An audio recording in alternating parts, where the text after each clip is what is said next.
Dan Illman, Mike Beer, nice card at Sam Houston on Saturday night. The feature is the $100,000 Maxxam Gold Cup, and our coverage is presented by DRF Bets. Sign up to DRF Bets, get a $200 free bet, no deposit required at drf.com/join when you use the promo code FREEBET09. Let's take a look at some of these older horses going 1 1/8 at Sam Houston on Saturday night. The morning line favorites the 2 Blue Ridge Travelers, 6-5 for Ken McPeek and Channing Hill. Ken McPeek trying to utilize the same pattern that won this race in 2013 with Unstoppable You, a horse that won an allowance race at Oaklawn Park, stepped up to win the Maxxam Gold Cup. This horse has the figs. Yeah, he really does. I mean, it's not like he's got a huge edge on this field as far as figures go, but he's just one of those horses. He's so lightly raced. All the upside is here. He's already fast enough to win.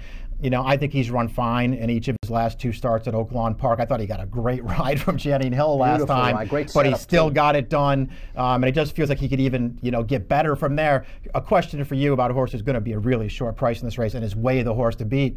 1 1/8 bother you about this horse? I wonder how far he's ultimately going to want to go. I think that's a fair question, but he's racing the Spiral. I know he got a setup from a pace standpoint that day. I think he's going to get it. He was finishing up last time out at 1.60 miles. A race, though, where he got another setup. Now, Ken McPeek told Mary Rampolini in the race advance he can be closer to the pace if necessary, and he showed that in the race 3 back.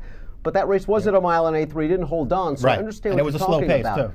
And we might get a slow pace once again. Let's take a look at the Timeform U.S. pace projector for the Maxxam Gold Cup. And you see Blue Ridge Traveler, the 2 sitting in 3rd. I think McPeek would take this, hoping that he's on the best horse and he wouldn't have to make up too much ground. But it's a fair point at a short price, and we're always trying to poke holes at these horses. 6-5 on Blue Ridge Traveler, but he's got figs, he's sharp. McPeek has won this race in the past. Down towards the rail is the number 1, and that is Social Misfit. Social Misfit took on 2 real rock-solid Louisiana breds last time out in the Premier Championship, and I think he had to be taken out of his game a little bit to try to be close. There wasn't a lot of pace. Mobile Bay, the horse to beat, was the main and controlling speed. Social Misfit tried to get into it with a 3-wide bid, flattened out. He's a likable 9-year-old. He's won 15 lifetime starts, but 1 1/8 I don't like. I agree.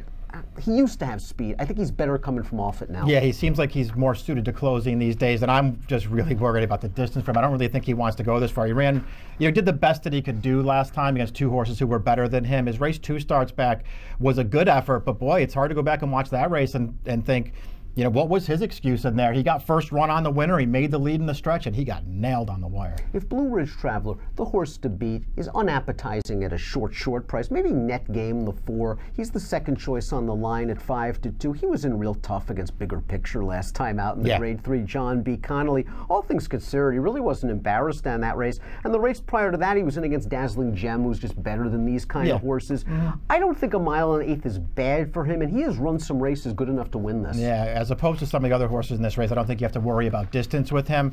I'm just more distance. For a horse who's 2nd choice on the morning line, listen, maybe he doesn't go off that short of a price, but at 5-2, he doesn't seem like great value in this race, especially for a horse whose recent form, his good recent form, it's basically all been on turf. And his dirt races, he runs fine on the dirt, but he doesn't win that often on the main track. And to me, if he's going to be 5-2, I'm just not going to bet him. Holiday Mischief is a 10-time winner on the main track, and he might have a pace edge. Gate to wire winner 2 starts back, but that race was an off-the-turf mile at Remington Park and was only for $25,000. I mean, I think he really needs everything to go his way to win this one. His races that are fast enough to really make him a contender in here are few and far between, and that's a problem for him.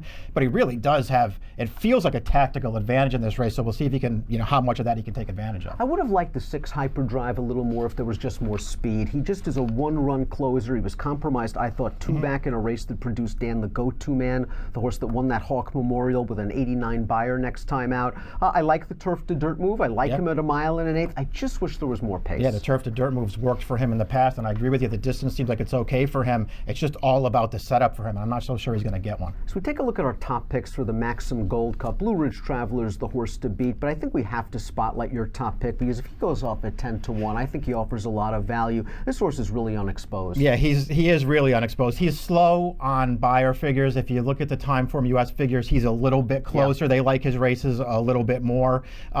And I think, and a lot like McPeek was talking about Blue Ridge Traveler, where he can be closer. I think this horse could probably be a little closer than he has been in his last 2 races too, especially if the pace is slow.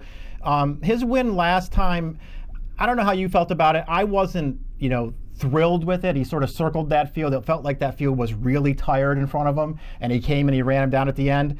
His race 2 back, though, I think that's a better effort than it really looks like on paper. They went a little bit faster. He secured position and kept up with that pacer on the rail. He had to alter out from behind a wall of horses, and I loved the way he finished in there. I think this horse might be a little better than he looks on paper, can get closer to the pace in here, maybe takes a little step forward. If he takes a step forward, I think he can be there at the end of the price. One of the horses he beat last time out came right back to win with a 77 Beyer, so the Beyer improvement has come out of that race. This trainer has won stakes races in the past. Don't be fooled by the lack of statistics over the past year and a half. You're going to go with Franco, 3-2-4. I'm going to go with Blue Ridge Travel. I'll try to get Franco. Net gain, I think, is also just a very logical horse and what could be a very logical addition to the Maxxam Gold Cup. $100,000 is the purse. If you're playing the Sam Houston Saturday card from home, several stakes races, including the Maxxam, $200 free bet's yours when you sign up for a DRF Bets account at drf.com/join. Please use the promo code FREEBET09, and remember, no deposit required. Approximate post time for the Maxxam, 9:16 Central.